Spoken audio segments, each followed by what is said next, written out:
देखो आज हम लोग नया टॉपिक शुरू करेंगे, centre of mass. Centre of part one में हम लोग बेसिक कॉन्सेप्ट के बारे में डिस्कस करेंगे, ठीक है। तो जैसे मैंने सेंटर ऑफ मास के बारे में आप लोगों को बता चुका हूँ, किसमें, एफबीडी में। तो centre of mass part one में आज हम लोग देखेंगे बेसिक कॉन्सेप्ट पार्ट ए, ठीक है। सेंटर ऑफ मास होता क्या है, कैसे इसको डील करेंगे, कैसे इसको ऑब्जर्व करेंगे, कैसे इसको यूटिलाइज करेंगे प्रॉब्लम में, ठीक है। तो सबसे पहले देखो, सेंटर ऑफ मास जैसे मान लो पेन है, ठीक है। तो पेन है, ये यूनिफॉर्म बॉडी है। यूनिफॉर्म मतलब हर जगह मास का डेंसिटी सेम है। तो कोई भी एक पॉइंट ऐसा होगा जिस पॉइंट पर पूरे बॉडी का मास को हम लोग क्या कर सकते हैं, कंसीडर कर सकते हैं। कैसे, जैसे मान लो पेन होगा, मान लो मैं यहाँ पर रखूंगा, पेन गिर जाएगा।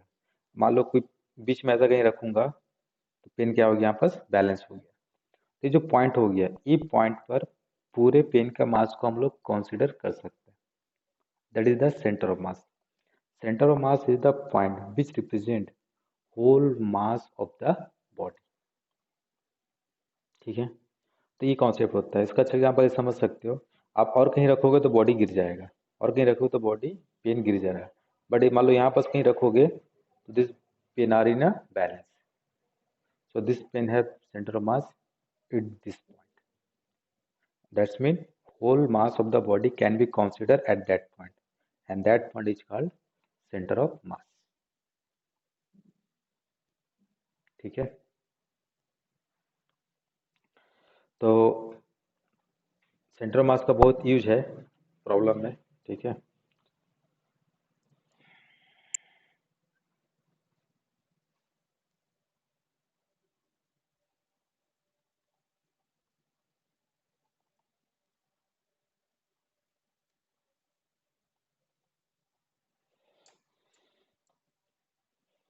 देखो पहला point,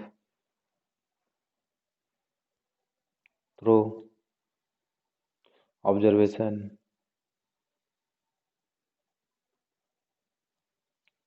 vision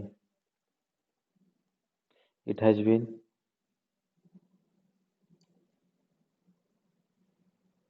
through observation it has been revealed that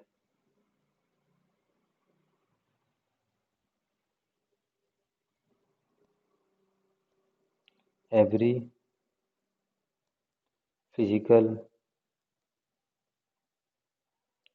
system or body has associated with a certain point whose motion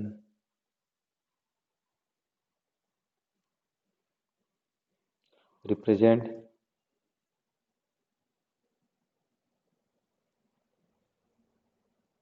the motion of the system or body, ठीक है। This point is called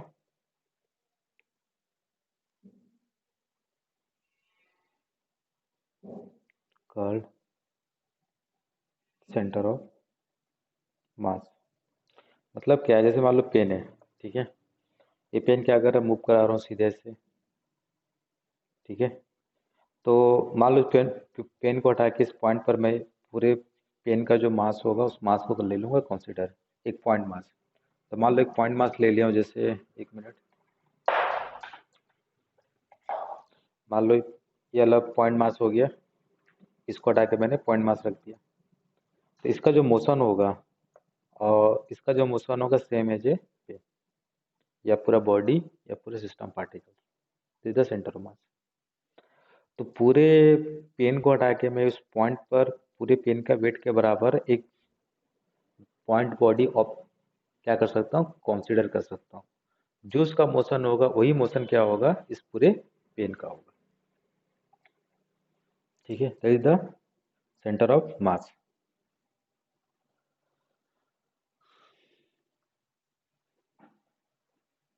तो इसको ऐसा भी आप लिख सकते हो, centre of mass of body और system is a point where the whole mass of body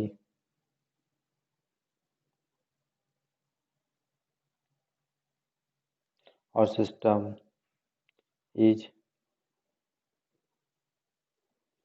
supposed to be concentrated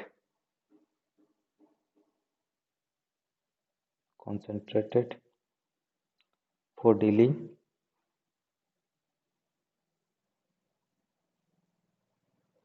its translatory motion.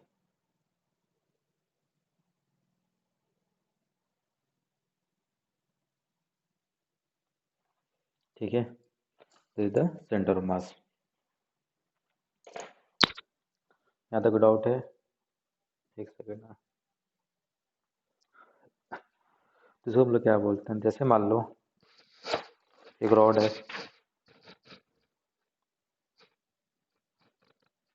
ठीक है, यूनिफॉर्मली मास डिस्ट्रीब्यूटेड है, ओबेज रॉड है, इसका मास m है, लेंथ क्या आपका इसका l है, ठीक है। तो इस रॉड को हटा के इसका सेंटर ऑफ मास कहाँ होता है, इसका centre of mass mid point पर होता है, कहाँ पर, L/2 पर, सीधा सेंटर ऑफ मास। तो बोलने का मतलब क्या है, इस रॉड को हटा के इस पॉइंट पर मैं क्या अज्यूम कर सकता हूँ, एक इसको इक्विवेलेंट टू ऐसा बना सकते हो आप, इसका मास कितना m है, इसका पॉइंट मास,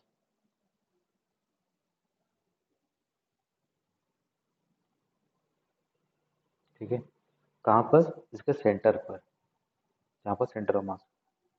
तो पूरे रॉड को हटा के उसके सेंटर ऑफ मास पर एक पॉइंट मास जिसका मास रॉड के मास के बराबर है एज्यूम कर सकते हैं, that is the centre of मास। अब जैसे मान लो एक प्लेट हुआ, ठीक है, जैसे मान लो ट्रायंगल लेता हूँ, एक ट्रायंगुलर प्लेट है, ट्रायंगुलर प्लेट है ना,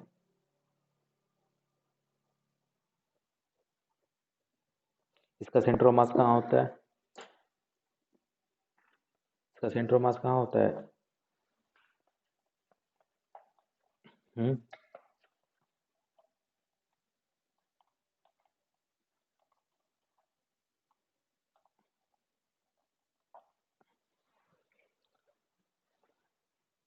ट्रायंगल का सेंटर ऑफ मास कहाँ होता है,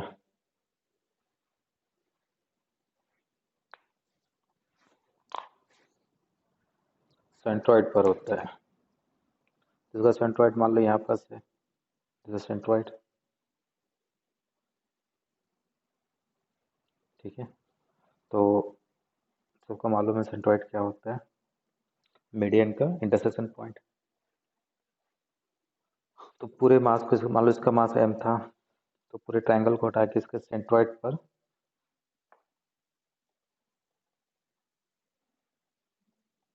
दिस द पॉइंट, इस पॉइंट पर हम लोग एज्यूम कर सकते हैं मास,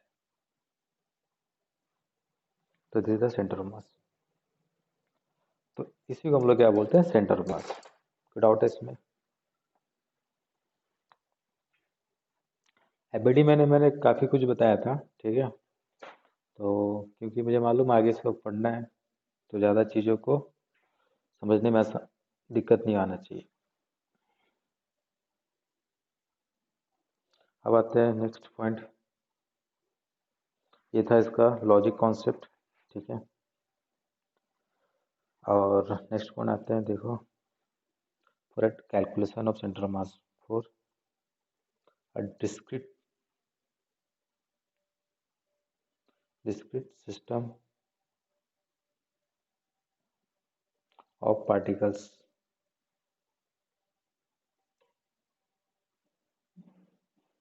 center of mass is defined as, ठीक है, RCM equal to M1 R1 M2 R2 plus M N Rn whole upon M1 M2 dot dot Mn।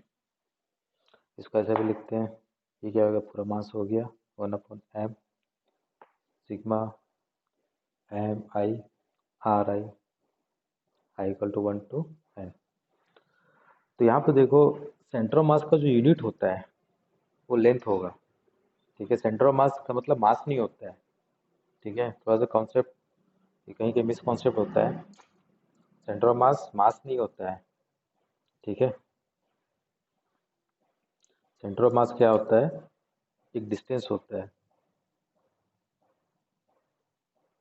cm is a distance not a मास,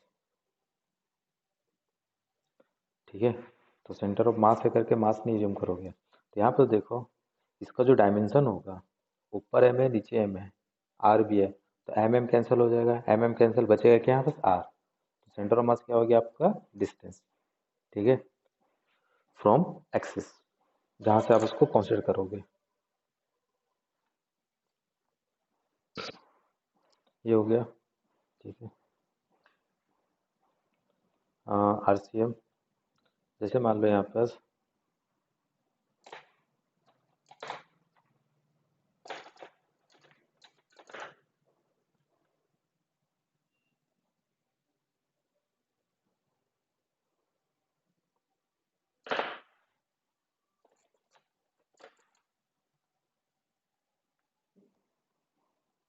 यहाँ बस मान लो M1 है,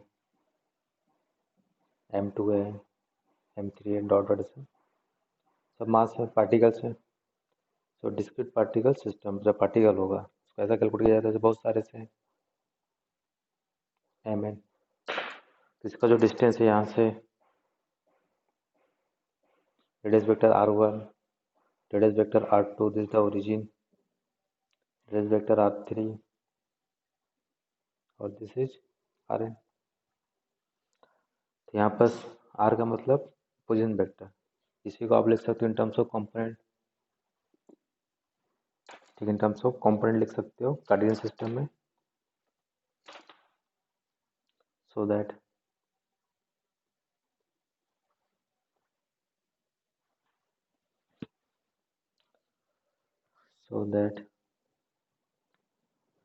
the coordinate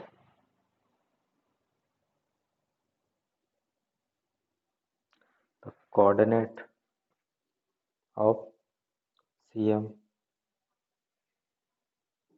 will be, coordinate क्या होगा इसका, x coordinate y coordinate, तो XCM 1/m mi xi i equal to 1 to n, या तो इसको ऐसा लिख सकते हो m1 m2 dot dot mn m1 x1 m2 x2 dot dot, क्योंकि इसका कोऑर्डिनेट होगा ना, यहाँ से इसका कोऑर्डिनेट होगा x1 और y कोऑर्डिनेट कितना होगा y1, ये हो जाएगा x1 y1, ये हो जाएगा x2 y2 x3 y3, ऐसा करके xn yn। हाँ,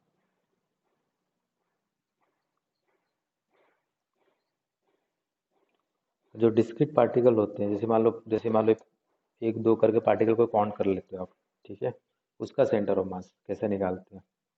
जैसे मान लो एक पेन हुआ, दो पेन, तीन पेन, ऐसे बहुत से पेन हुए, ऐसे डिस्क्रीट पार्टिकल इसको काउंट कर सकते हो आप, 1 2 3।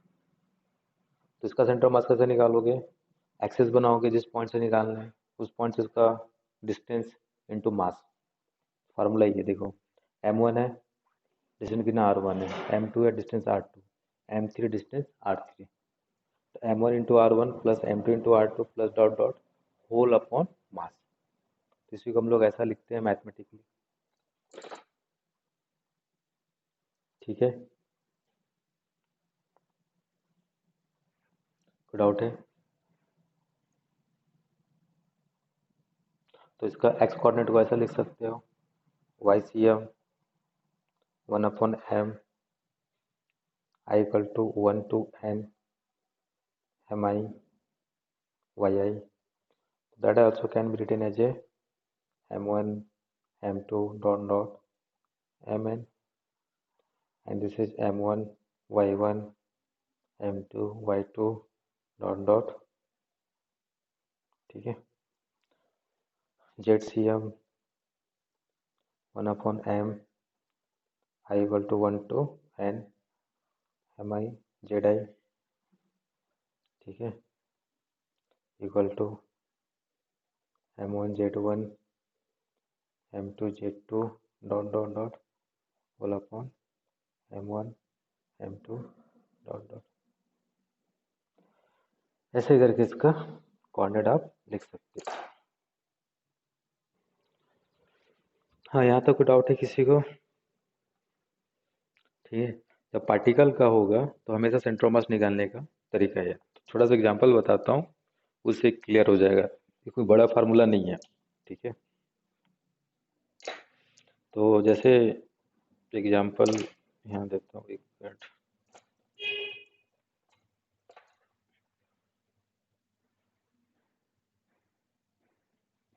जैसे मान लो एक्स है, वाई है कोऑर्डिनेट, ये ओरिजिन है। मान लो यहाँ पर एक पार्टिकल है जिसका मास है 1 kg और कोऑर्डिनेट कितने हैं 1,2। यहाँ पर एक मास है जिसका मास है आपका 5 kg और जिसका कोऑर्डिनेट है आपका मान लो 3,0। एक मास यहाँ पर है जिसका मास है आपका 4 kg, उसका कोऑर्डिनेट कितना है 0,1। तो इस सिस्टम का सेंटर ऑफ मास बताना है। यहाँ एक मास है, यहाँ एक मास है, यहाँ एक मास है, कोऑर्डिनेट दिया हुआ है। तो कोऑर्डिनेट ऑफ सेंटर ऑफ मास बताना है। तो एक्सीएम कितना हो जाएगा? ठीक है, तो 1 से स्टार्ट करता हूँ, मतलब यहाँ से स्टार्ट करता हूँ। 4 इंटू एक्स कोऑर्डिनेट कितना है इसका 0 प्लस 1 इंटू एक्स कोऑर्डिनेट कितना है 1 प्लस 5 इंटू एक्स कोऑर्डिनेट कितना है 3। टोटल मास 4 प्लस 1 प्लस 5, तो ऊपर कितने हो गए 1 प्लस 15 अपॉन 10, 16 अपॉन 10, यानी कि 1.6 centimetre. And Y C M कितना हो जाएगा? ध्यान समझना, वाई सी M 4 into 1 plus 1 into 2 plus 5 into 0 upon 10, ये कितने हो गए 6 अपॉन 10, यानी कि कितना 0.6। तो इसका मतलब क्या हुआ, ये तीनों पार्टिकल का अगर सेंटर ऑफ मास निकाला जाए, मतलब तीनों को हटा के कोई पॉइंट डिसाइड किया जाए जहाँ पर हम लोग एज्यूम कर सकते हैं ये सारे मास उस पॉइंट पर है। ठीक है, तो उसका कोऑर्डिनेट क्या होगा 1.6. तो यहाँ पर ध्यान से देखना, मान लो मैं यहाँ डायग्राम बना देता हूँ इसका इक्विवेलेंट।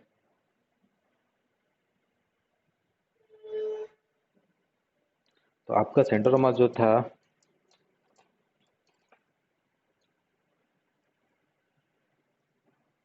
ये है, तो यहाँ देखो एक्स कितना है 1.6, तो ये आपका मान लो 1 था, ये 1.6 मान लो यहाँ पर है, और ये कितना है 0.6 मान लो यहाँ पर। तो यहाँ पर सेंटर ऑफ मास है और जिसका वेट किसके बराबर है 10 kg, और कोऑर्डिनेट क्या है यहाँ पर 1.6.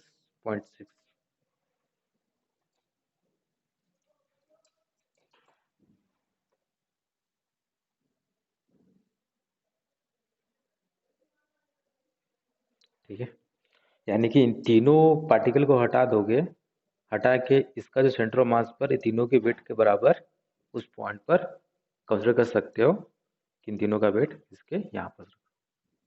तो सेंटर ऑफ मास का मतलब ये कॉन्सेप्ट होता है। अब जैसे मान लो डिस्क्रीट पार्टिकल कैसे निकालते हैं ऐसे। कोई डाउट है यहाँ तक?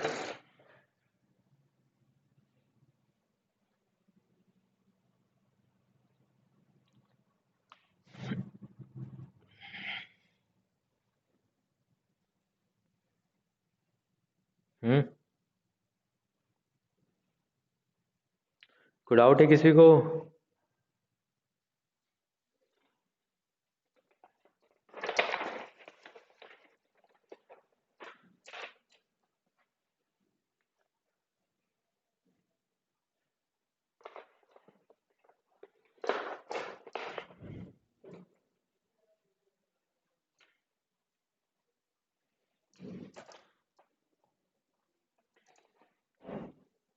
नेक्स्ट वन देखो, for a continuous system,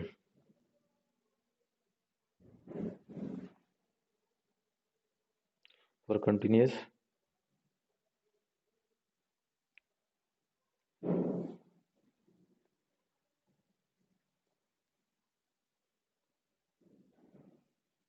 continuous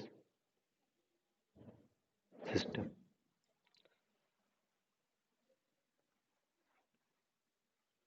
देखो कंटिन्यूअस सिस्टम का मतलब कैसे, मतलब पेन हुआ।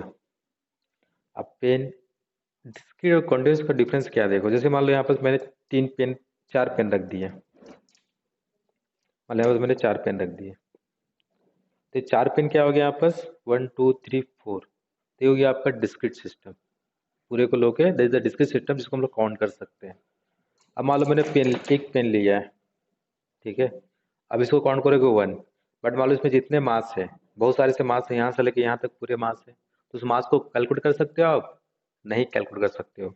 बट अगर मान लो मैंने 2 रखा है, तो इसका मास 1 kg, इसका मास 1 kg है, तो बोल दिया 1 kg, ये 1 kg है। अब ये 1 kg है, बट इसका जो छोटे छोटे पार्टिकल है, उसका मास को आप तो निकाल नहीं पाओगे। तो इस टाइप के कंटिन्यूस सिस्टम को हम लोग क्या बोलते हैं, जिसमें मास डिस्ट्रीब्यूट है थ्रू आउट, ठीक है, स्मॉल स्मॉल पार्टिकल में, is called continuous mass system. ठीक है, this is called continuous mass system. अब इसको निकालने के लिए आपको यूज करना पड़ेगा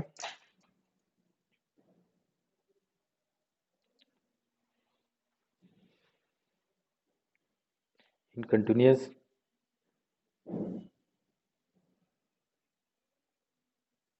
mass system to find center of mass, we will have to use concept of integration. तो यहाँ बस आपको कैलकुलस को इंट्रोड्यूस करना पड़ेगा। ठीक है, अब इसको कैसा निकाला जाता है देखो यहाँ पर, in general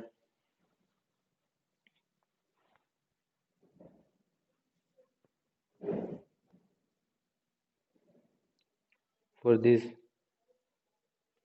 we have to take an elemental mass as the dm, d small m, d का मतलब स्मॉल होता है, dm एलिमेंटल मास को बोलते हैं हम लोग। ठीक है, इसका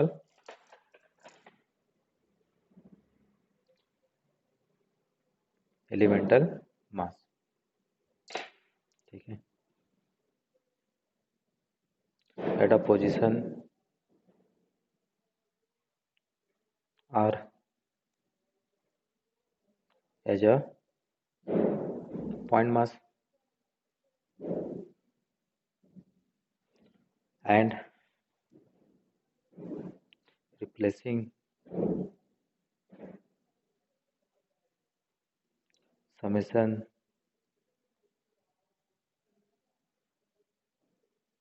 by integration।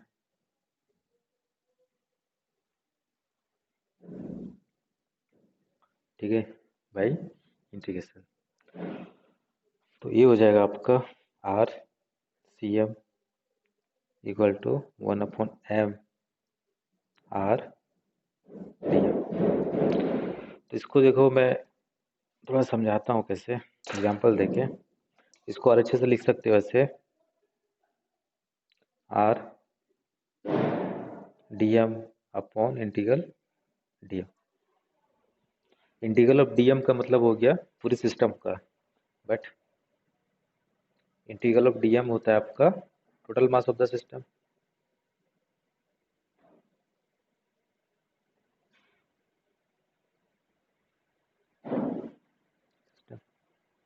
ठीक है, तो इसलिए हम लोग लिख देते हैं डायरेक्ट, इसलिए that is can be written as 1/m R DM। अब देखो यहाँ पर होता है क्या एक्चुअली में, जैसे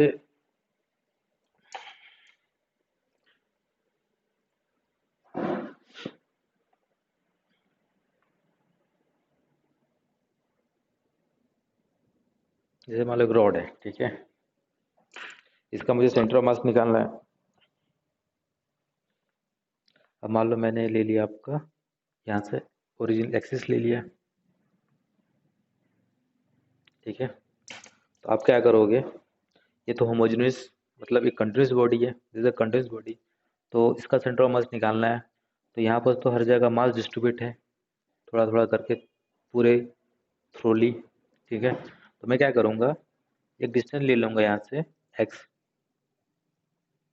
और यहाँ पर ले लूँगा स्मॉल एलिमेंट DM,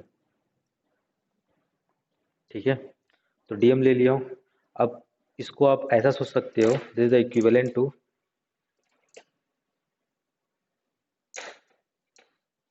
अच्छा इसी के नीचे दिखाता हूँ, this is the equivalent to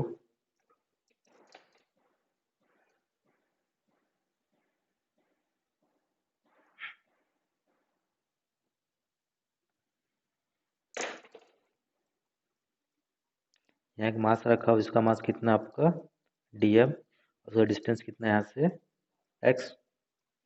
तो हम लोग अभी क्या बोले, discrete, now this is act as a discrete particle and this is act as a discrete particle. तो डिस्क्रीट पार्टिकल हम लोग क्या पढ़ते हैं, x इंटू DM, ऐसे करके बहुत से पार्टिकल हैं, DM यहाँ पास भी DM, यहाँ पास भी DM, तो सबको जोड़ते जाओगे upon DM plus that that that,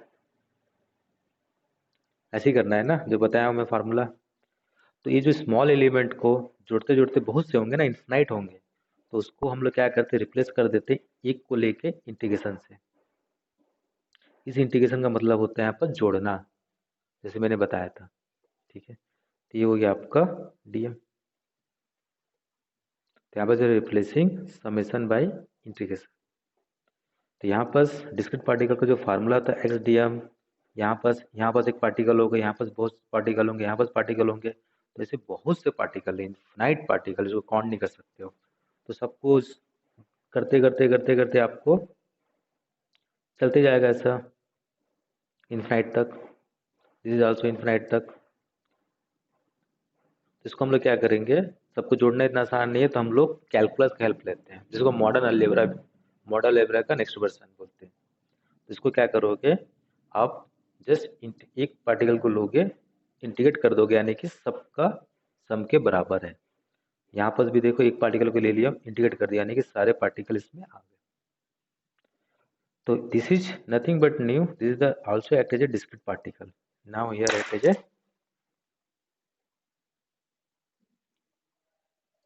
as a discrete particle,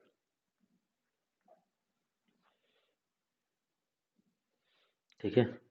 और डिस्क्रीट ऐसे बहुत से डिस्क्रीट पार्टिकल हैं, जैसे एक हुआ, और एक ले सकते हो यहाँ पर, this also, this also, this also. DLM क्या होता है आपका, बहुत छोटा छोटा छोटा, यहाँ इन्फाइनाइट पार्टिकल बनेंगे, तो इन्फाइनाइट पार्टिकल को जोड़ नहीं पाओगे आप, तो उसको हम लोग किसका हेल्प लेते हैं, कैलकुलस से। तो एक पार्टिकल को लेकर इंटीग्रेट कर देने का मतलब सारे पार्टिकल का आपको समेशन निकल गया। So this is XM। अब इसको निकाल के दिखाता हूँ, जैसे ये लेंथ कितना है यहाँ पर, रॉड का लेंथ है L, और मास कितना है यहाँ पर, मास M है। नाउ XDM, तो यहाँ पर देखो x लिया हुआ है dm, dm का वैल्यू कितना होगा। हाँ, अब dm का वैल्यू निकालते हैं, कैसे देखो।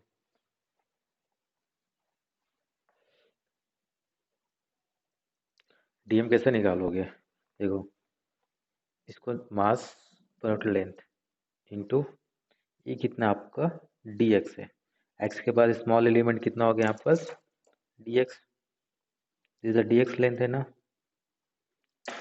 तो यहाँ पर इंटू dx। इसको ऐसा कर सकते हो बाय यूनिटरी मेथड से भी समझ सकते हो। कैसे देखो, एल लेंथ का मास कितना है, L length mass equal to capital M, this L length का मास कितना है, कैपिटल एम है, तो वन लेंथ का मास कितना होगा एम बाई एल, तो डी एक्स लेंथ का मास कितना होगा M by L into d x, और यही डी एक्स का मास क्या है आपका इक्वल टू डी एम, तो d m so d m कितना आ गया आपका M by L into d x, M by x into d x. ठीक है, अब इसको यहाँ पुट कर दो, डी एम है so x c m equal to, और इंटीग्रेट कहाँ से लोगे, देखो यहाँ पर आपको लोअर लिमिट आप एक्स कहाँ से वेरी कर रहा है, एक्स जीरो से कहाँ तक जा रहा है एल तक, तो ये जीरो टू एल, और ये हो जाएगा आपका एक्स, और डीएम का वैल्यू पुट कर दोगे M by L d x upon zero to mass हो जाएगा m capital M d m, तो ऊपर में आ जाएगा एम बाई एल कॉन्स्टेंट बाहर x d x zero to L, और नीचे में हो जाएगा मास एम, तो दिस एम एम कैंसिल, तो बचा कितना वन अपॉन एल। अब इसका इंटीग्रेशन कैंसिल कितना आएगा एक्स स्क्वायर बाई टू, और ये हो जाएगा जीरो टू एल, तो ये आ जाएगा आपका one by L one upon two L square, L L cancer, तो एल बाई टू, तो कितना है यहाँ पर centre of mass, so axiom of rod कितना है L by two, this the mid point of the rod, कोई भी रॉड का मिड पॉइंट क्या होता है आपका सेंटर ऑफ मास। तो this is the process to find out, इसको बोलते हैं हम लोग लोअर लिमिट, इसको बोलते हैं upper limit, this is the lower limit and this is the upper limit, ये आपको क्वेश्चन के अकॉर्डिंग आपको देखना पड़ेगा। कोई डाउट है यहाँ तक,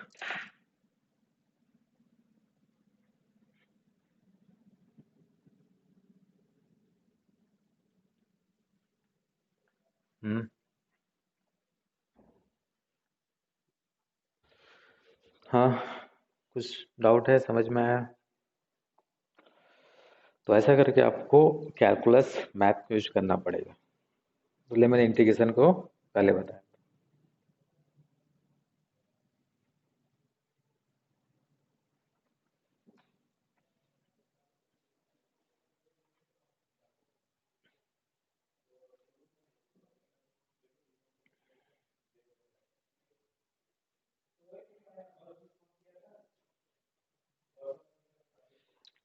किसी को डाउट है इसमें,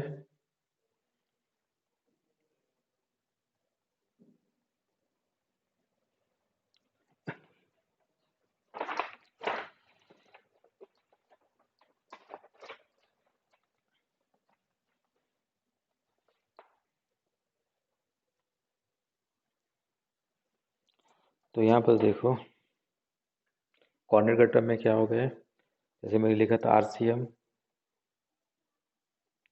one upon integral r dm dm, ठीक है, इन टर्म्स ऑफ कोऑर्डिनेट,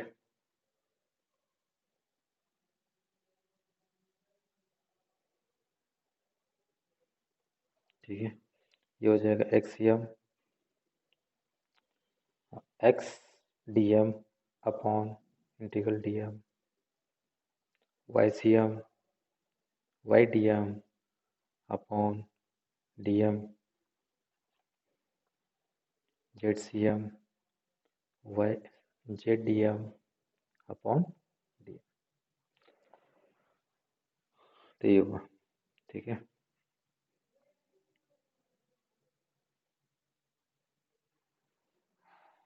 अब जैसे नेक्स्ट वन आता हूँ फोर्थ। देखो, जो कंटिन्यूस बॉडी होते हैं टू टाइप से होते हैं, होमोजीनियस और हेट्रोजीनियस। ठीक है,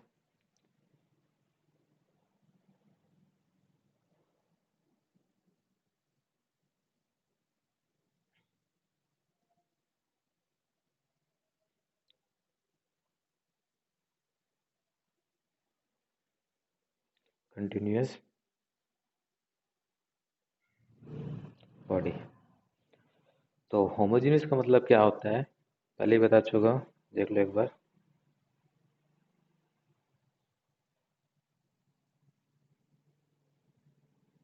mass distribution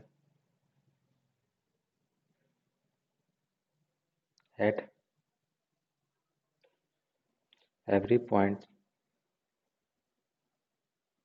remain same,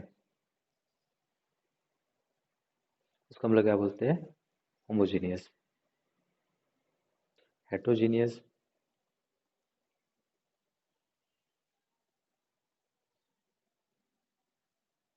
mass distribution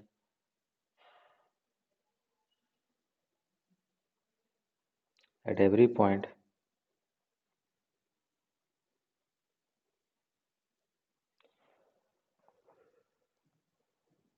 are different। ठीक है, दिस इज द हेट्रोजीनियस। तो अब देखो यहाँ पास होमोजीनियस जो बॉडी होंगे और जिसका ज्योमेट्री बॉडी होते हैं, उसका सेंटर ऑफ मास क्या होता है, हमेशा फिक्स होते हैं।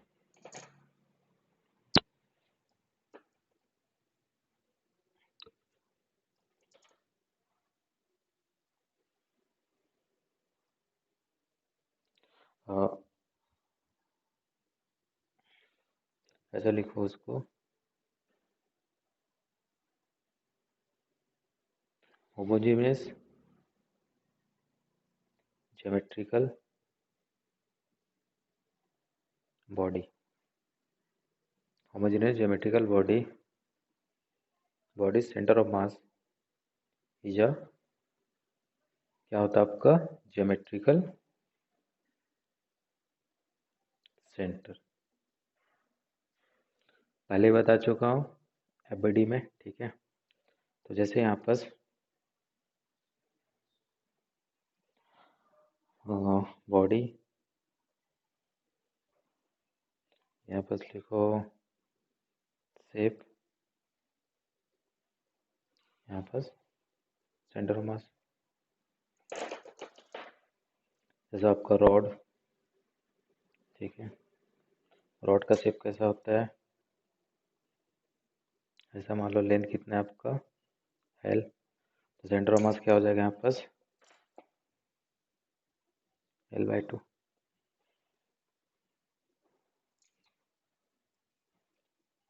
सेकेंड मान लो रिंग,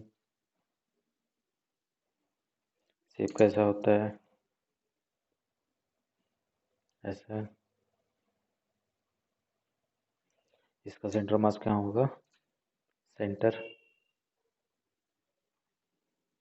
थर्ड प्लेट,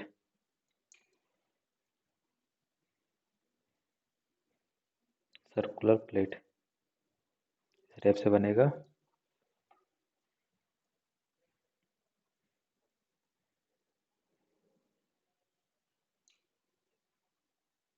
इसका भी क्या होगा आपका, सेंटर।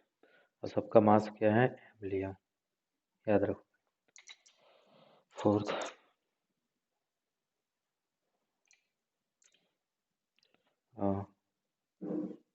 स्फेरिकल सेल,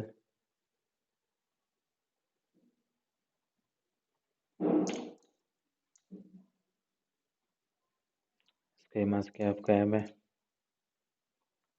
इसका भी क्या होगा आपका, सेंटर। सॉलिड स्फेरिकल,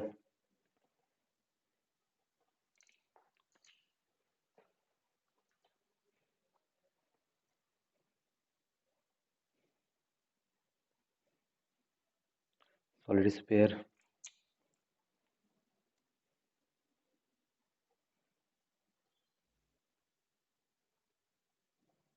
इसका भी क्या होगा आपका सेंटर।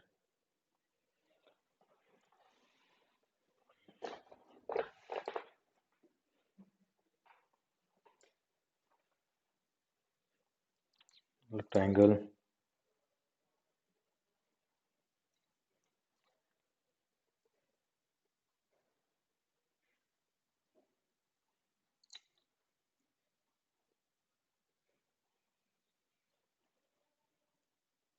क्या होता है आपका सेंट्रॉइड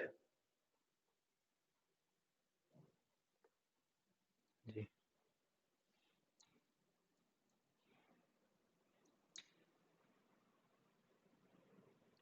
जैसे अब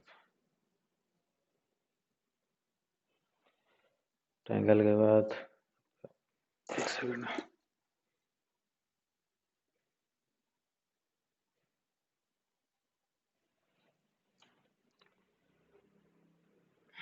ये देखो तीन हॉलो राइट कोन, तो इसका कैसे बनाओगे, 3D में बनाओ उसको ऐसे, ठीक है। इसका हाइट कितना आपका एच, तो इसका कितना हो जाएगा YC H/3 नीचे से।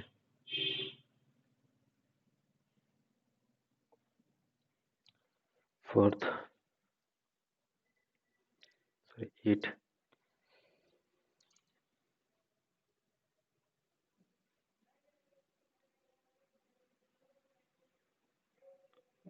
सॉलिड राइट कोन,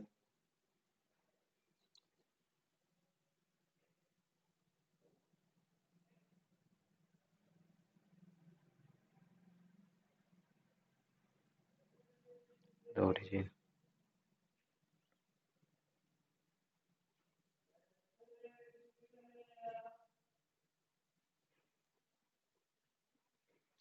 इसका भी हाइट कितना है आपका H, यहाँ से कहाँ होगा, यहाँ पास होगा H/4।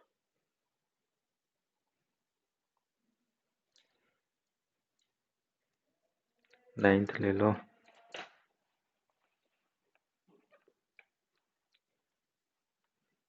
ये सब निकालोगे ठीक है, अभी तो लिखा देता हूँ, सबको निकालना पड़ेगा। तीन हेमिस्फेरिकल,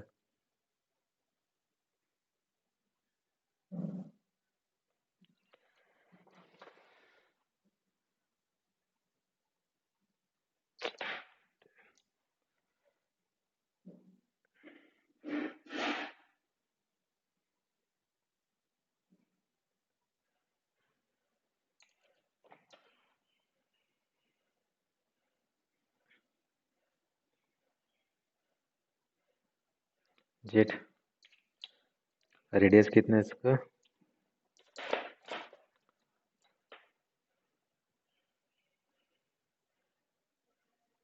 R, तो ICM कितना हो जाएगा, और यहाँ पास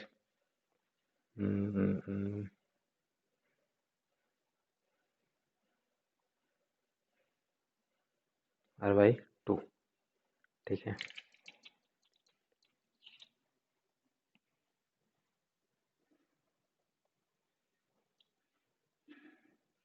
देखो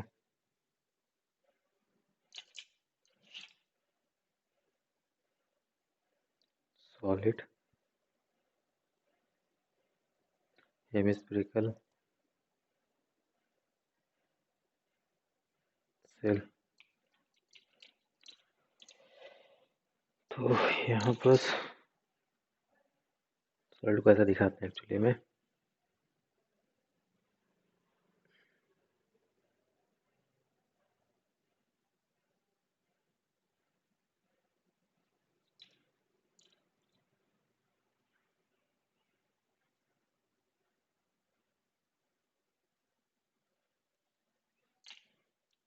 रेडियस सबका आर है, ठीक है। यहाँ पर आर, तो यहाँ बस वाई सी कितना हो जाएगा, 3r/8। एक्चुअली में इसमें एक्स भी होगा, यहाँ पर एक्स सी 0 होगा, ये वाई सी जेड सी कितना होगा, 0 होगा। इसमें भी एक्स सी कितना होगा, 0, वाई सी इतना है, जेड सी 0। इसमें भी x c 0, z c 0 due to symmetry, x c 0, y c 3r/8 and z c कितना होगा, 0। यहाँ तक कोई डाउट है?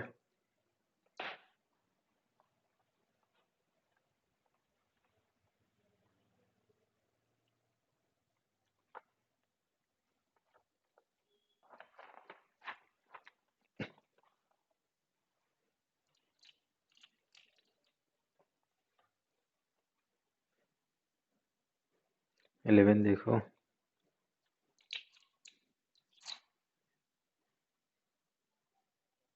a thin यूनिफॉर्म आर्क, ठीक है, a thin यूनिफॉर्म आर्क। मान लो इसको ऐसा बनाता हूँ, ये आपका एक्स है, ये आपका वाई है,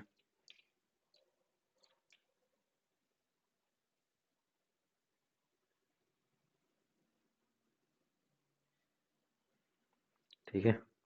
रेडियस कितना है, आर, एंगल थीटा है, एंगल थीटा है। तो यहाँ पर एक्स सी कितना हो जाएगा,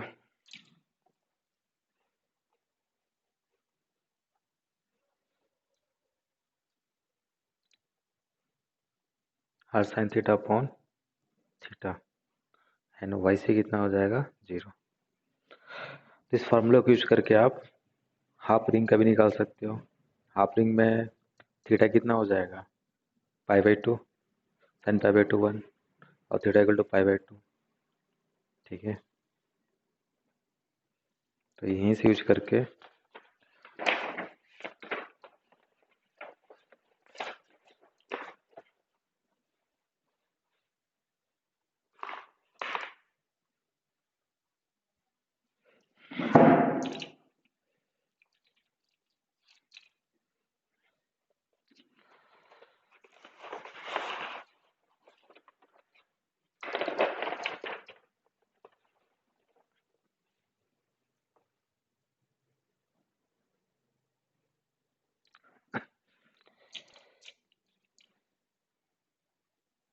हाफ रिंग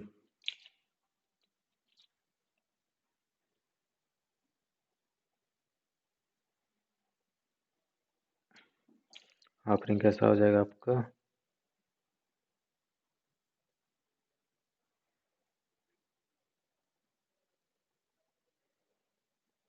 ठीक है। रेडियस कितना है, आर, तो इसका एक्सीएम कितना हो जाएगा, उसी फार्मूला पुट कर दोगे। एक्सीएम आर साइन थीटा एंगल कितना है, π/2, π/2 अपॉन π/2, साइन π/2 कितना होता है, 1, तो हो जाएगा 2r/π। वाईसीएम कितना हो जाएगा इसका, 0। वाईसीएम 0 क्यों होगा, क्योंकि वाई एक्सिस के अबाउट क्या सिमेट्री है, आधा पोर्शन यहाँ, आधा पोर्शन यहाँ, दोनों का पोर्शन कहाँ मिल रहा है आपका, ओरिजिन पर।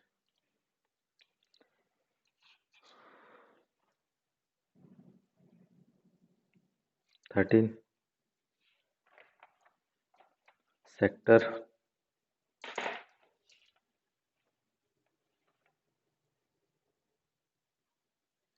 Sector of a thin uniform disk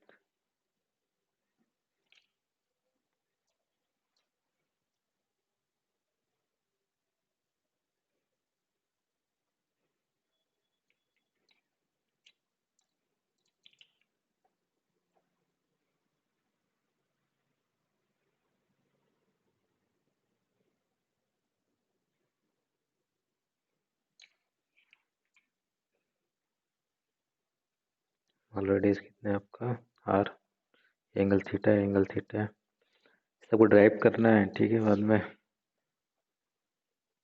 XM कितना होगा 2r साइन थीटा अपॉन 3 थीटा and Y C m as usual 0 due to symmetry, ठीक है।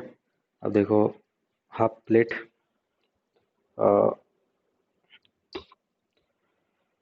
तो यहीं से आप लोग इसको भी निकाल सकते हो।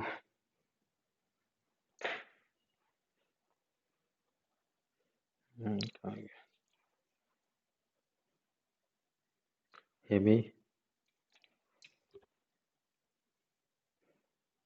Semi circular plate, semi circular plate,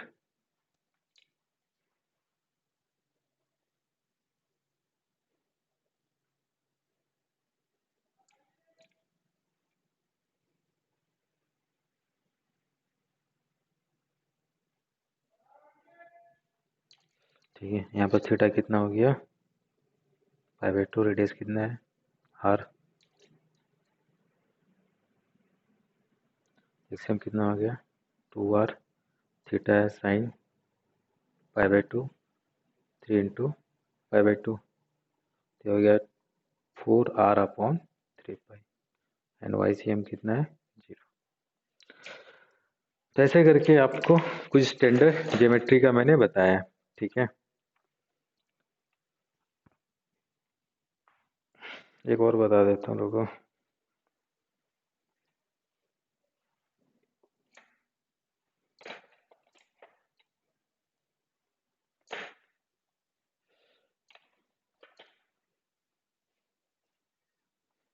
to particle system,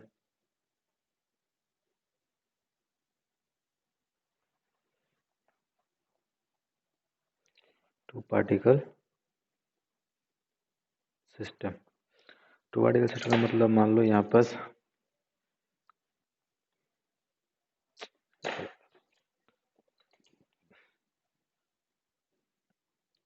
M1 है,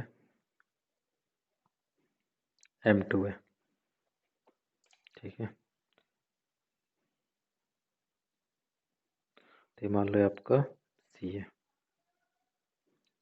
R1 है, R2 है, और दोनों के बीच का डिस्टेंस मान लो R है, ठीक है। तो यहाँ पर सेंटर ऑफ मास कहाँ है, यहाँ पर C है, ध्यान से देखना है यहाँ पर। तो R1 कितना हो जाएगा, R2 यहाँ से निकाल सकते हो आप,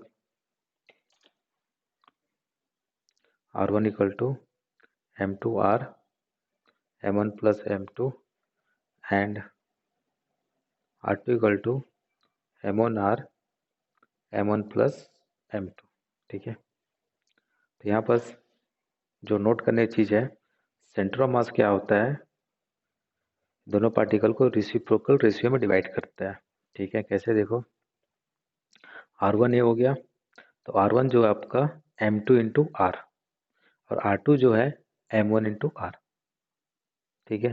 अगर इन दोनों का रेशियो निकालोगे तो R1 अपॉन R2 कितना हो जाएगा M2 अपॉन M1, ठीक है। अगर रेशियो निकालोगे यहाँ पर तो यह हो जाएगा आपका R1 अपॉन R2, बचेगा आपका M2 अपॉन M1। तो जो सेंटर ऑफ मास है C, वो कैसे डिवाइड हो रहा है, इनवर्सली या reciprocal of their mass ratio, यहाँ पर नोट करके लिख सकते हो।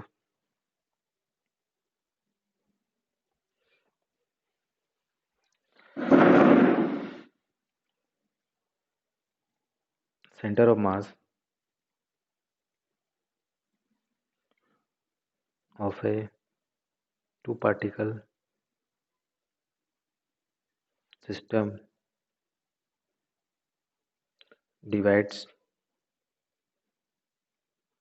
the distance between them into reciprocal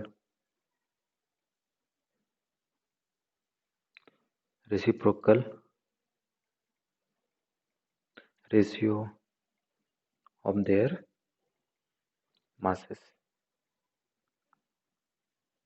ठीक है, तो ये सब जो है आपके कुछ इंपॉर्टेंट ज्योमेट्री है जिसको याद रखोगे डायरेक्टली यूज करने के लिए।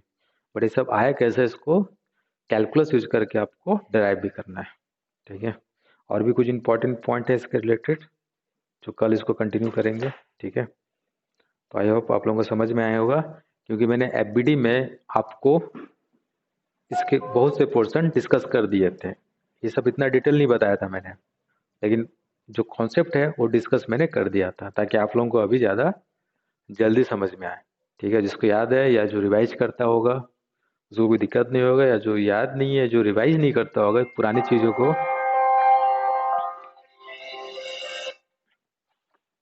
ठीक है, तो एफबीडी में जो बताया था मैंने, ठीक है, उसी चीज़ को आप एक बार देख सकते हो, तो वहाँ से थोड़ा सा आपको ज़्यादा मिलेगा अभी। और इसके बहुत से कुछ इंपॉर्टेंट पॉइंट है, वर्थी पॉइंट जो आपको याद रखने हैं। तो सेंटर ऑफ मास मतलब क्या होता है, एक हाइपोथेटिकल कॉन्सेप्ट होता है, एक पॉइंट होता है विद इन, या हाँ एक चीज़ है बॉडी के अंदर भी हो सकता है बॉडी के बाहर भी हो सकता है। ये अच्छा क्वेश्चन है कि सेंटर ऑफ मास हमेशा बॉडी के अंदर होगा, नहीं बॉडी के बाहर भी हो सकता है। ठीक है, जैसे रिंग, रिंग का सेंटर ऑफ मास सेंटर होता है, तो सेंटर जो है रिंग का कि मास बॉडी पर तो नहीं है, बॉडी के बाहर ही है। तो ऐसा करके इसका एग्जाम्पल है। ठीक है, और भी चीज़ है इसमें जो थोड़ा कल डिस्कस करूंगा।